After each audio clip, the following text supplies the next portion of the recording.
Chairman Carlos Manlupig of COSOG Mindanao Conference, Dr. Francisco Lara, Peace and Conflict Advisor, Asia Representative, Ms. Amina Rasol Bernardo, PCID President, Dr. Grace Rebolios of the Zamboanga Basilan Integrated Development Alliance, other guests, organizers, and participants, a pleasant morning to all. Assalamu alaikum.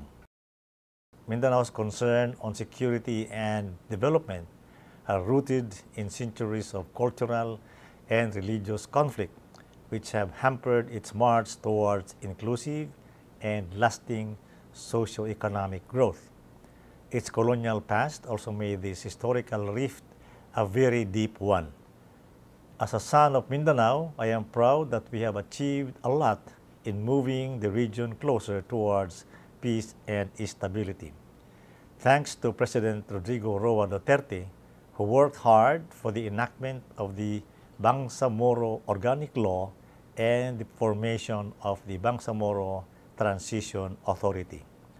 For this discussion, I will share my insights on defense and security policies and programs, international cooperation and support from Mindanao, Bangsamoro Organic Law implementation, and socio-economic development in the region, and then conclude with the AFP's role in the 2022 national elections. While the attainment of peace is still a continuous process, Mindanao enjoys relative peace in terms of security and development. The strength of threat groups such as the communist terrorists and religious extremists have been greatly diminished. Our current security policy in Mindanao has been shaped by the lessons of the Marawi siege, which resulted in great damage and must never happen again. Military operations can only do so much in addressing the decades-long guerrilla war and security concerns.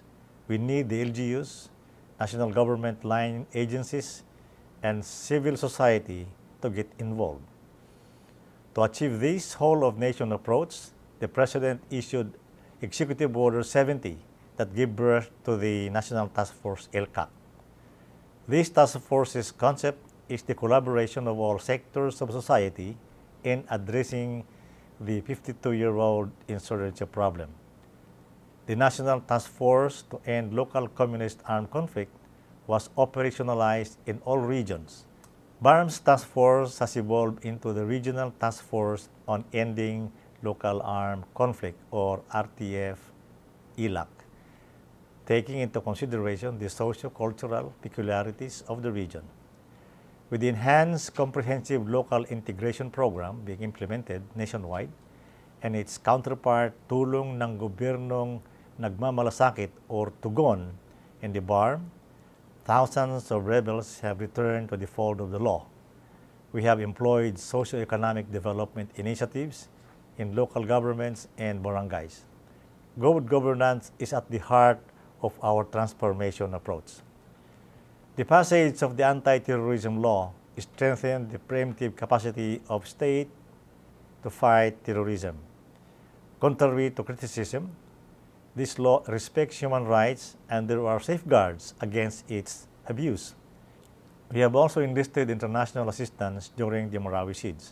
We received various forms of assistance from many countries, most notably Japan, Korea, US, China, Russia, Australia, and our ASEAN neighbors.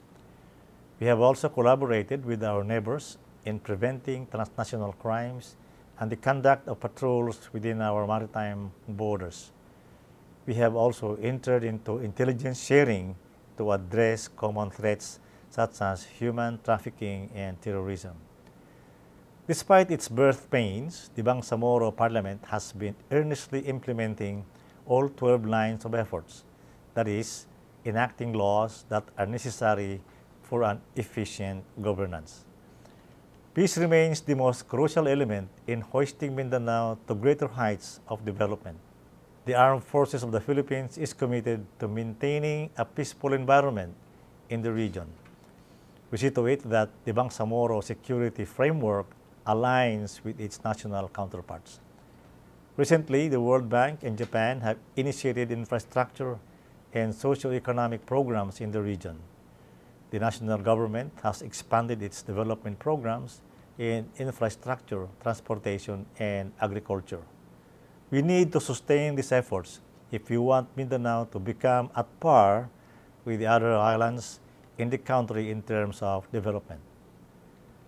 During the recently held command conference of the AFP, I issued my command guidance, which focuses on the AFP's role in the 2022 national elections, and that the AFP should remain neutral and apolitical.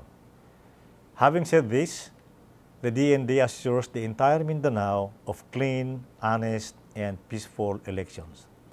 On that note, let me thank and congratulate the organizers of this conference, namely the Institute for Autonomy and Governance, Konrad Adenauer Stiftung, Balay Mindanao, MINCODI, and the Philippine Center for Islam and Democracy. I commend COSOG Mindanao for organizing this forum to discuss important issues concerning the development and progress of Mindanao. May our dialogues be productive, inclusive, and supportive of our pursuit of a peaceful, secure, and progressive Mindanao. Maraming salamat po. Syukran.